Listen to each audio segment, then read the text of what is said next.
शोभा PU की शब्दातीत सो आवत नहीं जुबाए जोगवाई जेती इन अंग की सो सब मूल प्रकृति माँ है सो सब मूल प्रकृति माँ है। अब किन्विद करु में स्तुत। धाम धनी श्री राज्य महाराज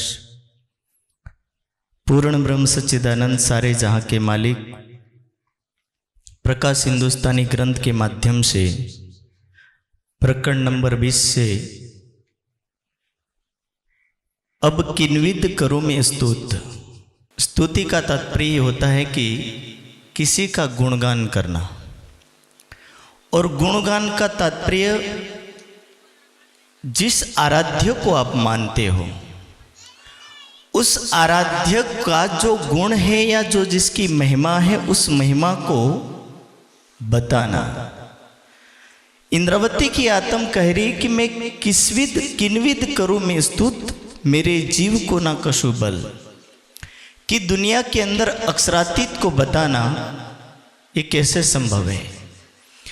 तो भी इस दुनिया के अंदर अक्षरातीत के बारे में बताना तो होगा, और बताने के लिए क्या क्या साथ नहीं दे रहा। तो कह रही है जीव जोगमाया सब अस्थिर की, कि जितने मेरे अंग हैं मेरा जीव वो भी स्थिर हो चुका है और मेरी इंद्रियां भी नाकामयाब है।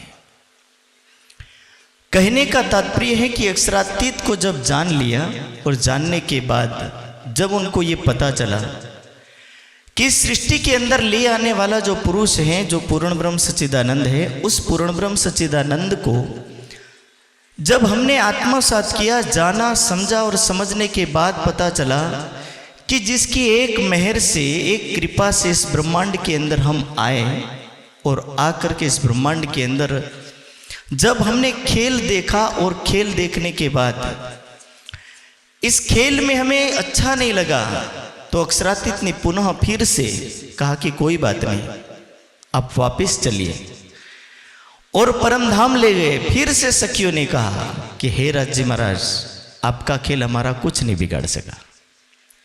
ये रास की बात है, ब्रज की बात है।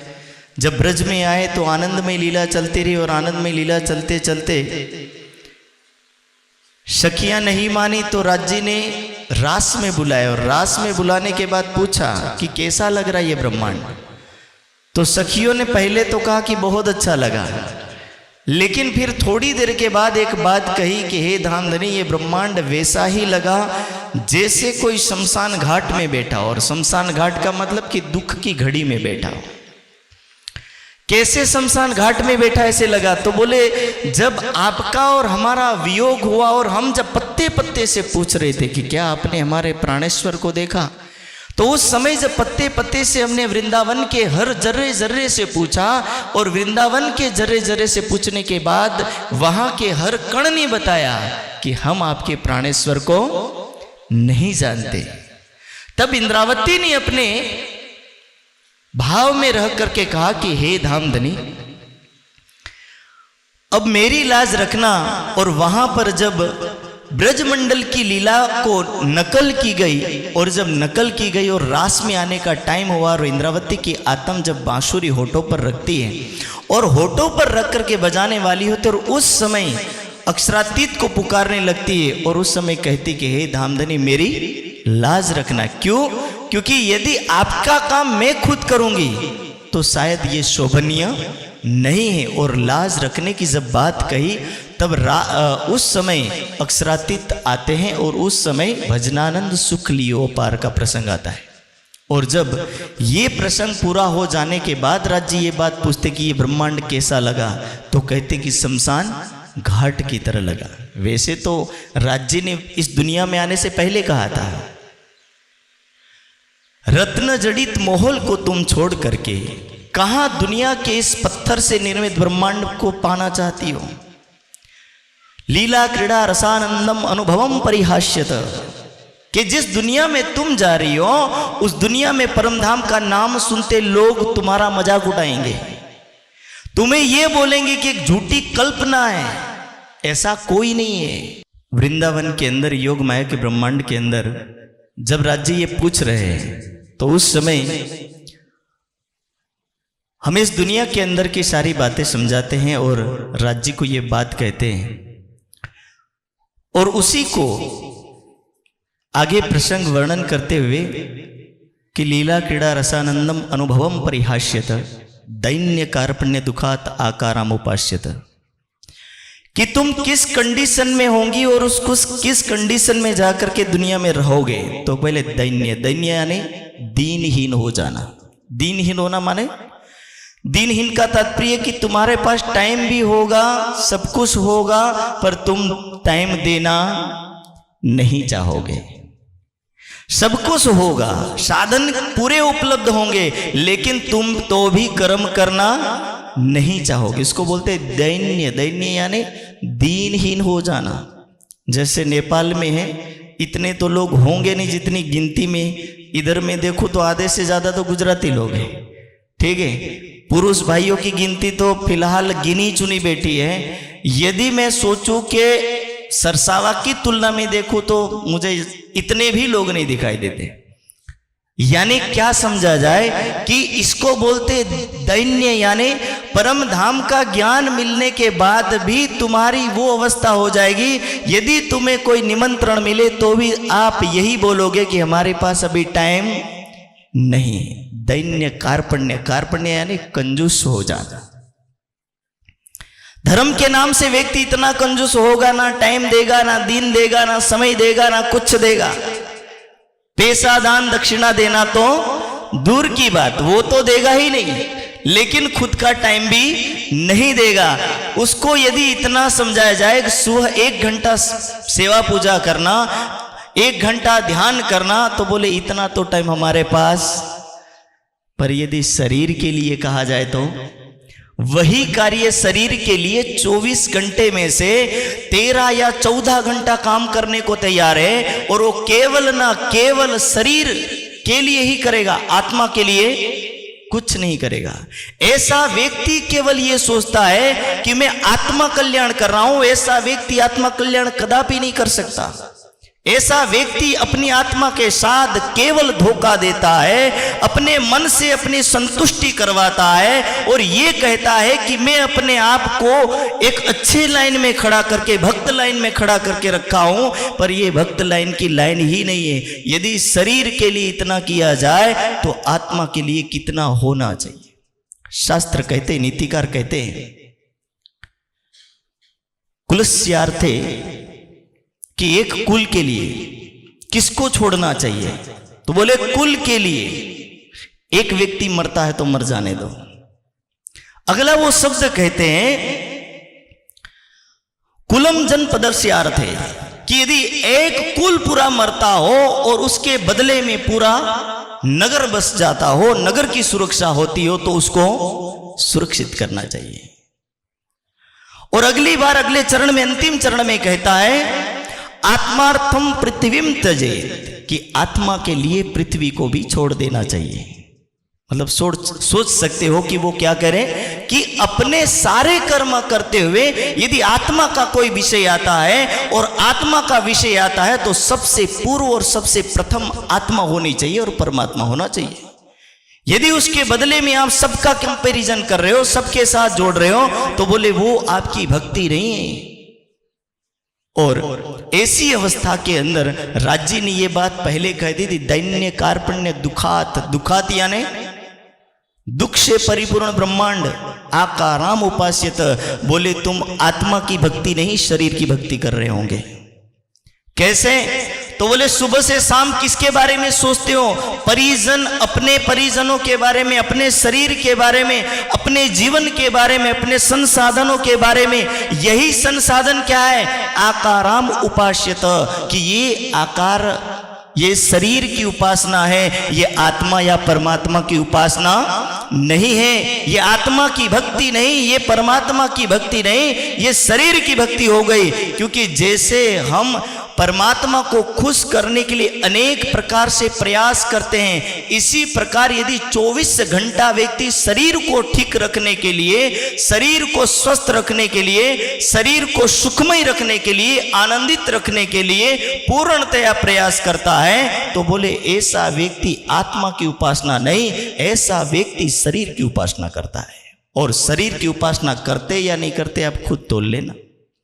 और ऐसी अवस्था में यही आत्माएं जब ब्रजमंडल से नहीं निकलना चाहिए तो राज्य ने बांसुरी बजाई और निकाला।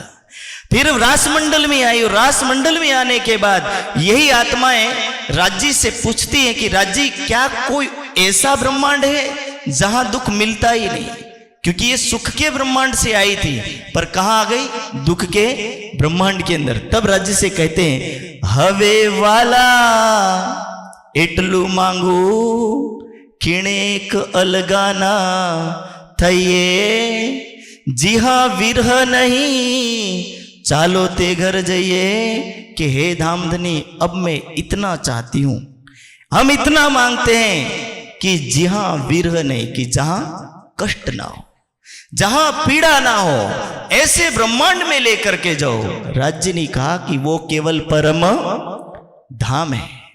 फिर परम धाम ले गए। फिर वहां जाकर के पूछा कि कैसा लगा रास और कैसा लगा ये ब्रज का मंडल, तो बोले हमारी इच्छा पूर्ण कर सका। यहां तो हमने अभी दुख ही नहीं देखा, तो क्या देखा, तो बोले मरते हुए को नहीं देखा, बीमारियों को नहीं देखा, ना कैंसर देखा, ना बुखार देखा, ना दुनिया भर की डायबिटीज वगैरह, हाई बीपी, लो बीपी, ये किसी भी प्रकार की बीमारी को हमने।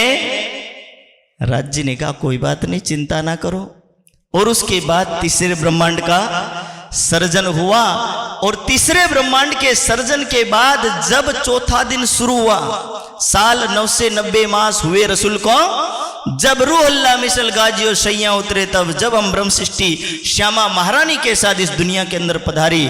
और यहां आने के बाद जब लीला प्रथम चौथे दिन की शुरू हुई, और चौथे दिन की लीला के बाद जब पांचवा दिन शुरू होता है, और उस समय का यह प्रसंग है, अब करूं स्तुत आधार, कि मैं प्रार्थना उसकी स्तुति करना चाहती हूं। और स्तुति में सदगुरु महाराज के समय इंद्रावती की आत्म बहुत सारे शब्द कहती है, और उसमें सिंधी में एक भजन भी गाती है, जान हुन कोड़ धड़ धड़ धड़ कोड़ मत्था, मत्था मत्था कोड़ मुंह, मुंह मुंह कोड़ जीवन। के हे सदगुरु महाराज,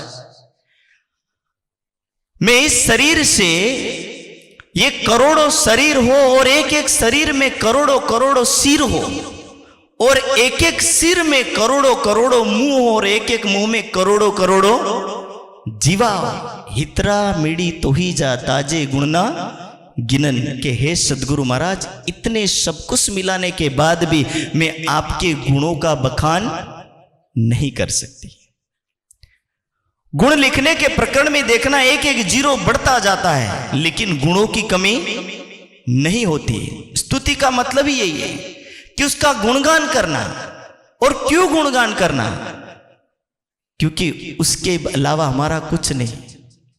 उस परब्रह्म ने ही हमें इस दुनिया के अंदर पहचान दी, और उसके कारण से हमारी पहचान है। राज्य ने क्या कहा, लाडलियां लाहूत की जाकी सिफत करें सुभान।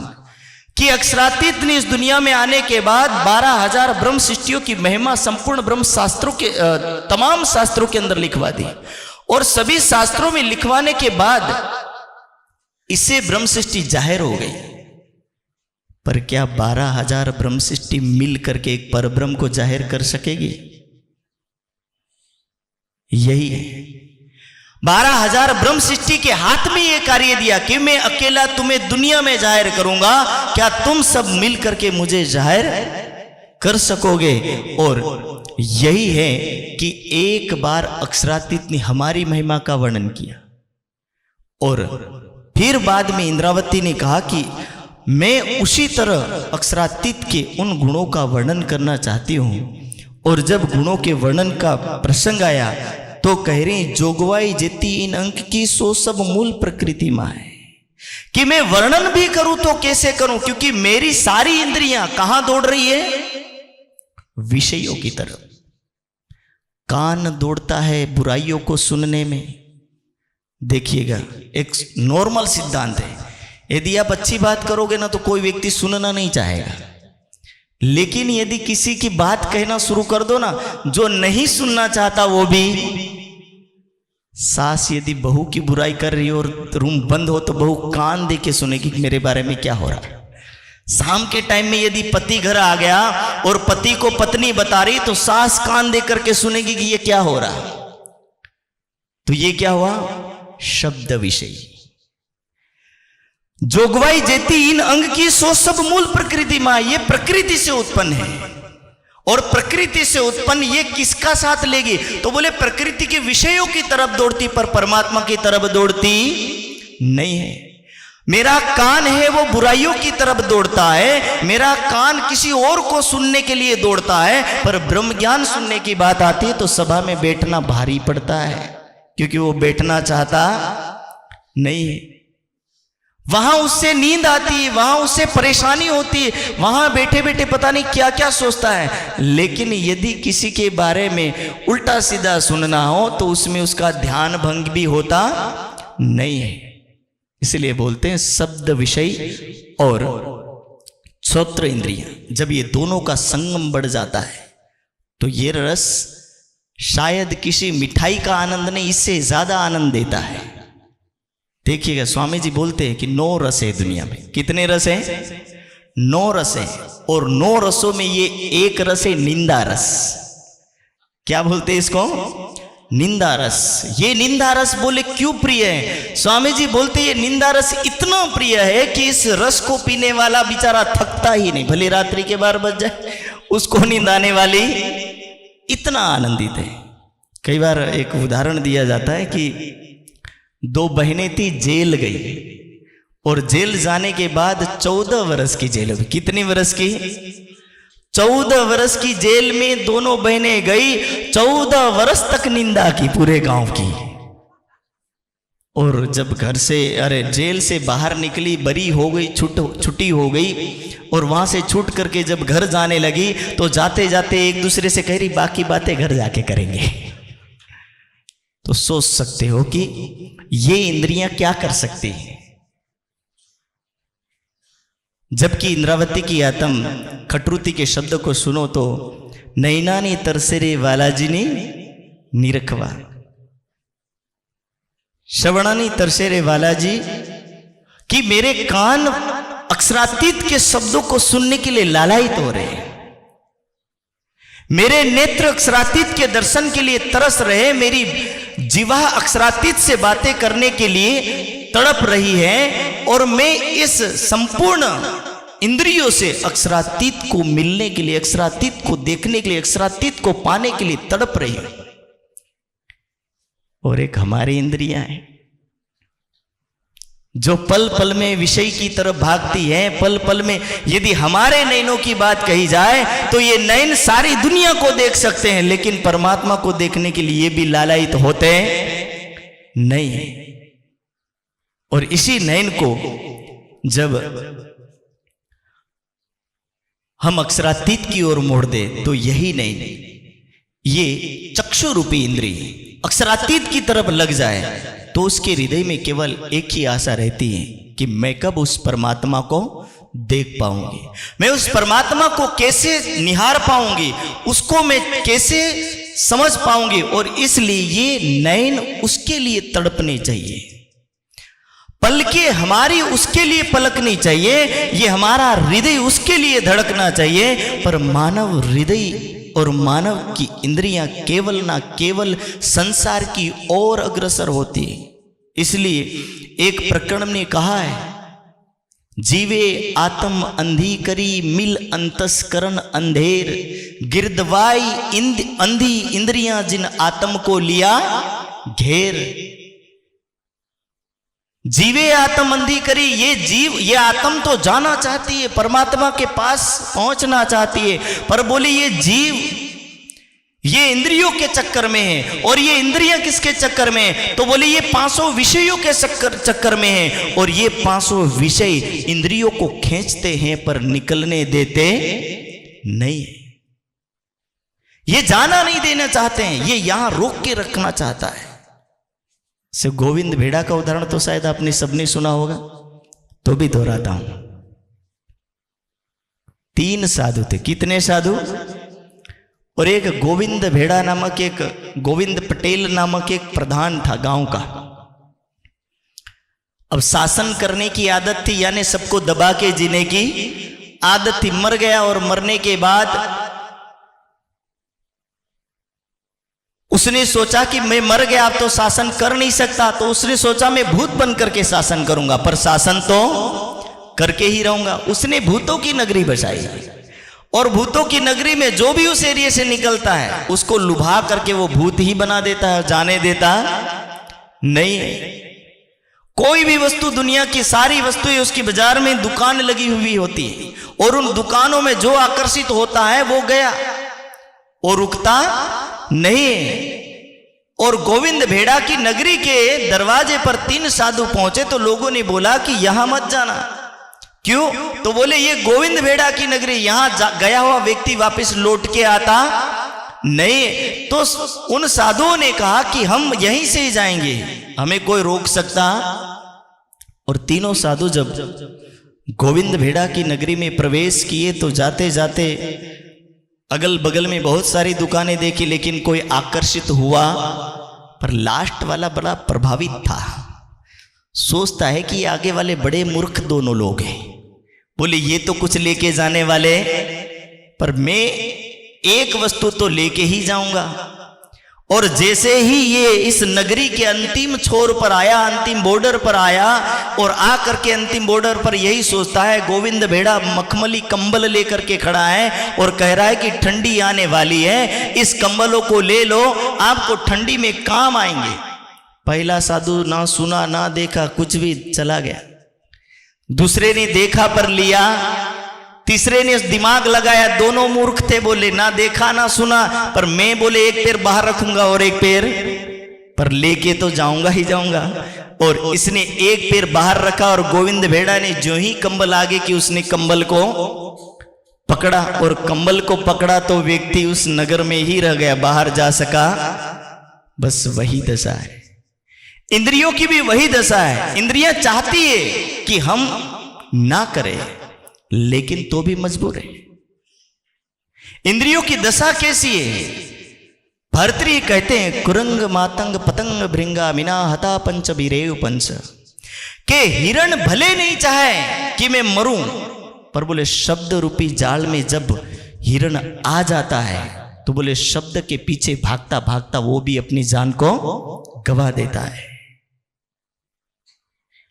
हाथी भले नहीं चाहे कि मैं किसी रूप की तरफ आकर्षित हूं, पर स्पर्श को लेकर हथीनी को जैसे ही देखता है वो भी अंधा हो जाता है और वो भी उसके पीछे भाग पड़ता है। यानी त्वक स्पर्श, ये स्पर्श भी एक विषय है। और उसके बाद कह रहे हैं मछली, मीना यानी मछली को बोलते हैं कि ये मछली भले नहीं चाहती कि मैं मरूं, लेकिन जैसे ही कोई तालाब या नदी में कांटे में फंसाए हुआ कोई कीड़ा या कोई अन्न वो जब उसमें डाला जाता है तो उस अन्न के कारण से बोले ये मछली दौड़ी चली जाती है, और इसी मछली को ये जीवा रूपी स्वाद बचा नहीं सकता। इसलिए जीवा के चक्कर में कितने लोग आपने देखे होंगे, कितने प्राणियों की निर्ममता से हत्या करते, कितने प्रकार से मार करके खाते हैं। जीवा के कारण से ना जाने कितने पुरुष शराब में धूर्त होकर के पड़े रहते, उनको यही नहीं पता कि वो गटर में पड़ा या किसी घर में पड़ा। उसके लिए तो गटर भी राजमहल के समान लगने लगती है।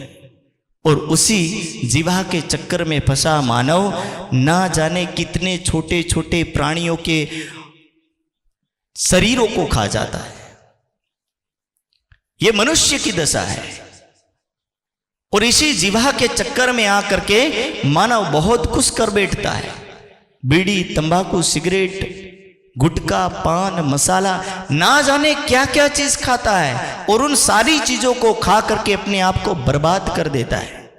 तो करे कि मछली केवल एक अवगुण को लेती है, हाथी केवल स्पर्श रूपी एक अवगुण को धारण करता है, हरण केवल संगीत रूपी शब्द रूपी एक विषय को लेकर के दौड़ता है, सुगंध, भमरा सुगंध के लिए मारा जाता है, वो आज कहीं और तो कल कहीं और यही भमरा किसी दिन ऐसे जहरीले फूल के चक्कर में पड़ता है जिसके कारण से वो भी मारा जाता है। और इसी तरह व्यक्ति भी धीरे धीरे किसी सुगंध के चक्कर में मारा जाएगा। और इस तरह इन इंद्रियों का वर्णन किया। तो कहने का तात्पर्य है कि हमारी इंद्रियां जो माया की तरफ आकर्षित होती हैं और इन्हीं इंद्रियों की वजह से हमारा जो अंतस्करण है, ये अंतस्करण भी इंद्रियों का साथ देता है। इंद्रियां और अंतस्करण मिल करके ऊपर से जीव को दबा देते हैं। जीव, इंद्रियां और अंतस्करण ये सब कोई मिल करके किसको दबाते हैं? आत्मा को रोकते हैं। आत्मा निकलना चाहती पर ये इंद्रियां जाने देना चाहती नहीं है। मन चिंतन नहीं करता परमात्मा का, बुद्धि विवेचना या विचार नहीं करती परमात्मा का, चित्त उसके अंदर ज्ञान को धारण नहीं करता परमात्मा का, और अहंकार स्वीकार नहीं करता परमात्मा को। इसीलिए ये अंतस्करण भी कभी कभी इस दुनिया की तरफ दौड़ता है और उस परमात्मा को छोड़ देता है। तो इसीलिए कह रहे कि सो सब मूल प्रकृति मां है कि ये जितनी जोगवाई यानी जितने अंग है ये सारे अंग संसार की तरफ दौड़ते हैं, पर परमात्मा की तरफ कोई भी अंग दौड़ता नहीं है, कोई अंग कार्य नहीं करता। यदि जिस दिन व्यक्ति के सारे अंग यानी सारी इंद्रियां, ज्ञान इंद्रियां, अंतस्करण और जीव ये 10 मिल करके जब पूर्ण रूप से आत्मा को साथ देना शुरू कर देंगे तो ये 10 मिल करके आत्मा को सपोर्ट करेंगे तो ये आत्मा अवश्य परमात्मा को मिलेगी। लेकिन ये 10 एक तरफ खींचते हैं और आत्मा बिचारी एक तरफ खींचती है। आत्मा एक तरफ और 10 एक तरफ। जब जीव, अंतस्करण और 5 इंद्रियां ये मिल करके एक तरफ खिंचाव करते हैं तो इनका बल बढ़ जाता है। क्योंकि कहां खींच रही है? अपने ही ब्रह्मांड में। आत्मा तो परम धाम की है। जब परम धाम की आत्मा इस दुनिया के अंदर आई है, क्योंकि यहां जीव का, अंतस्करण का और इंद्रियों का ब्रह्मांड है, और अपने ही एरिया में जब खींचेगी तो वो कहावत कही जाती है ना कि अपने एरिया में तो कुत्ता भी शेर होता है।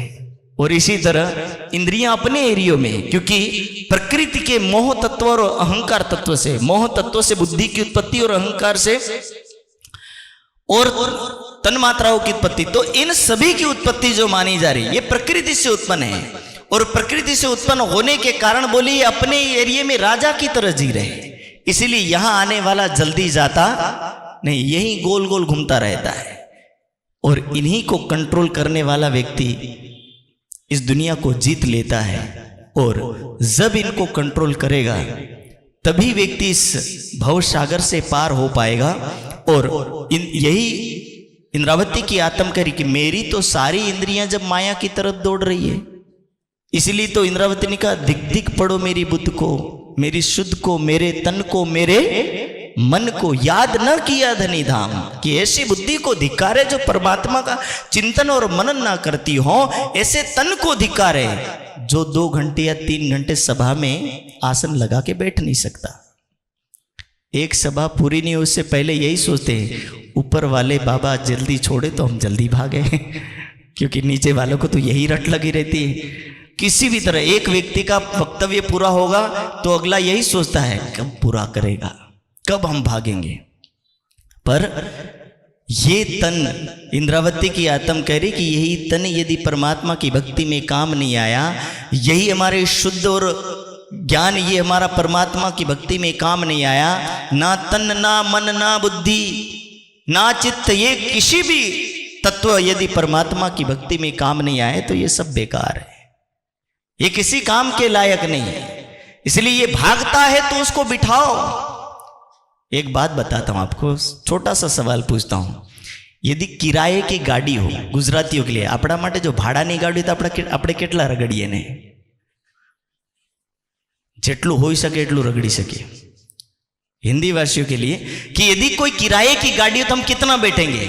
अपनी खुद की गाड़ी होंगी तो क्या बोले, सीट फट जाएगी, गाड़ी को लोड आ जाएगा, ज्यादा नहीं बैठना चाहिए। पर किराए की तो होगी तो क्या सोचेगा, अरे अपनी थोड़ी है, बैठो ना, ठूस ठूस के बिठाएगा। एक दिन रगड़ने की अपेक्षा उसको 10 दिन घुमाएगा, उसको ठंडी भी पड़ने, क्योंकि किराए की। और वही बात हमें भी समझाई जा रही है कि ये मकान किसका है। गुजराती में इसको क्या बोलते, भाड़ानु मकान, यानी किराए का मकान। कौन? 2 पैर वाला जो मकान है वो किराए का है। जब किराए का मकान है तो उसके अंदर आने वाली इंद्रियां भी किराए की है, ये भी यही है। इसी इंद्रियों का सब कुछ प्रयोग नहीं किया तो हाथ से फिर ये भी चली जाएंगी, और उसके बाद भूत बन करके तो कोई भक्ति करेगा नहीं। भक्ति तो जिंदा रहते ही कर पाएगा। इसलिए तो कहा, मानखे देह अखंड पल पाइए, सो पाई के क्यों वृथा गमाइए, कि शरीर ही भक्ति करने का उत्तम साधन है। यदि यही शरीर चला गया तो भक्ति नहीं हो पाएगी। फिर व्यक्ति वृद्ध हो जाता, सोचता है ध्यान लगा लो। क्यों, कैसे ध्यान लगाया? क्योंकि ऊपर वाले का संदेश आया, मैसेज आता ना, जैसे कभी किसी का रिचार्ज खत्म हो जाता है तो मैसेज आता, प्लीज सावधान, आपका रिचार्ज पूरा हो गया है, जल्दी से अपना रिचार्ज करवा ले वरना आपका सिम बंद हो जाएगा। ये तो सब समझ रहे होंगे ये बात, ठीक है। ऊपर वाले का संदेश आता है कि आपके 2 लाइट ठंडे पड़ रहे हैं, कृपया सावधान। दोनों आंखें आपकी अब चश्मे चढ़ने लगे हैं, सावधान हो जाना, क्योंकि आपकी 2 लाइटें अब बंद होने वाली हैं। जब पैरों से लंगड़ाने लगे तो समझ लेना कि ऊपर वाले ने संदेश दिया कि आपके दोनों टायर पंचर होने लगे हैं, अब सावधान हो जा। कमर यदि बैठने में साथ नहीं दे रही तो समझ लेना कि गाड़ी के सारे पार्ट ढीले पड़ गए, अब ये गाड़ी चलने लायक बची नहीं है। तो भी सोचता है कि क्यों बैठूं तो भी वो बैठना चाहता नहीं है। तो ये वाणी कह रही कि उसको बिठाओ। उसको अभी नहीं बिठाया, वर्षों के बाद बिठाने की कोशिश करोगे, ना ये शरीर का अंग साथ देगा, ना ये शरीर साथ देगा। फिर भक्ति करने वाला कहेगा कैसे बैठूं, गर्दन दर्द करती है, कमर दर्द करती है, स्वामी जी ध्यान तो लगता ही नहीं हमारा। तो फिर यहां आकर के व्यक्ति अटक जाएगा। तो समय रहते सावधान। और जब ये कर लेंगे तो हमारी इंद्रियां, हम सदुपयोग करेंगे इस इंद्रियों को, तो यही इंद्रियां परमात्मा की ओर ले जाएगी। और इसीलिए कह रहे हैं, अब किन्विद करूं मैं स्तुति मेरे जीव को ना कछु बल, कि मेरे इस दुनिया के अंदर आने के बाद परमात्मा ने मेरे पर अनेक प्रकार से कृपा की है। जहां दुनिया भव जल के अंदर डुबकियां मार रही है, जहां लोग मोह माया के बंधन से बाहर नहीं निकल पा रहे, प्रकृति मंडल को छोड़ करके आज तक कोई व्यक्ति बाहर नहीं जा पाया, पर हे परमात्मा आपने इस दुनिया में आकर के मुझे पार का ज्ञान दिया। यहां का नहीं, अक्षर का नहीं, अक्षर से परे अक्षरातीत का ज्ञान दिया, और वहां की पहचान करवा करके मुझे हद रूपी ब्रह्मांड से बाहर निकाला। इसलिए तो वाणी में इंद्रावती के आत्म कहते हैं, क्यों मेहर मुझ पर भई ऐती थी दिल में शक, कि मुझे मेरे पर अक्षरातीत ने कैसे मेहर की। मेहर तो इसीलिए की क्योंकि आप परम धाम के हो, वरना दुनिया के होते दुनिया के लिए वर्षों ने युगों व्यतीत हो गए, उन जीवों को परब्रह्म का ज्ञान नहीं मिला, वही जीव तरसते रहे, और वही 28वां कलयुग आया, और इस कलयुग के अंदर ज्ञान आया, और आखिरी टाइम में ये ज्ञान आया। तब इस ज्ञान ने कहा, मुक्तिदा सर्वलोक का नाम भविता भरता जिरे, कि हे परब्रह्म, हे परमात्मा, आपके आने से और आपकी आत्माओं के आने से हमें मुक्ति मिलने वाली है। और ब्रह्म सृष्टियों को ये अवसर प्रदान किया, और इसी अवसर को ध्यान में रखते हुए इंद्रावती की आत्मा कह रही, आपने तो हमें दुनिया में श्रेष्ठ बना दिया, आपने दुनिया में हमें महान बना दिया, पर इस गुणों की स्तुति मैं कैसे करूं, मैं इसका वर्णन कैसे करूं। जीव जोगवाई सब अस्थिर की, क्यों बरनो शोभा नेचल, कि मैं दुनिया के अंदर परम धाम का वर्णन कैसे करूं, पर तो भी इस दुनिया के अंदर बताना तो होगा। यदि बताएंगे नहीं तो पता कैसे चलेगा। पहले जीवो करी स्तुत, अब वर्णन कर रहे हैं, 5 मिनट है।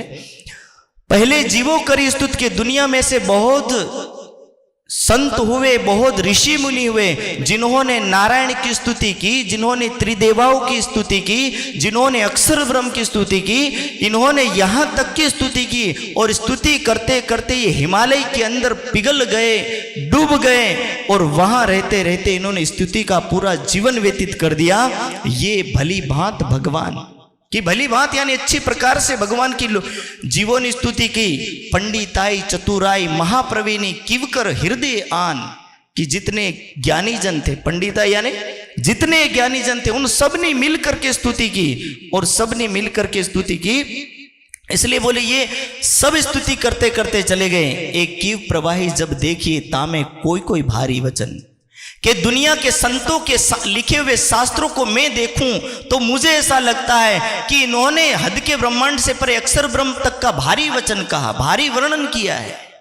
और ऐसे वचनों को मैंने देखा है, ये तो देवे शोभा अचेत में, कि ये तो सारे दुनिया के लोग हैं जो अचेत जड़मय दुनिया के अंदर उसका वर्णन कर रहे हैं।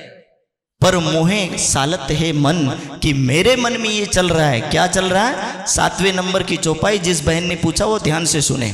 बेसुत भय देवे एति शोभा, कि जिनको हद के ब्रह्मांड का ज्ञान है, ऐसे व्यक्ति अक्षर तक की महिमा का वर्णन कर रहे हैं। पर हमें तो परम धाम के ज्ञान का शुद्ध है, उसका पता है, उसका ज्ञान है। तो बोले तो कहां कर करे पहचान, यदि यही जीव दुनिया के जिनको परब्रह्म का ज्ञान नहीं, ऐसे व्यक्ति स्तुति करते करते अपने जीवन को व्यतीत कर दिए, तो यदि इनको ब्रह्म ज्ञान मिला होता तो क्या करते ये।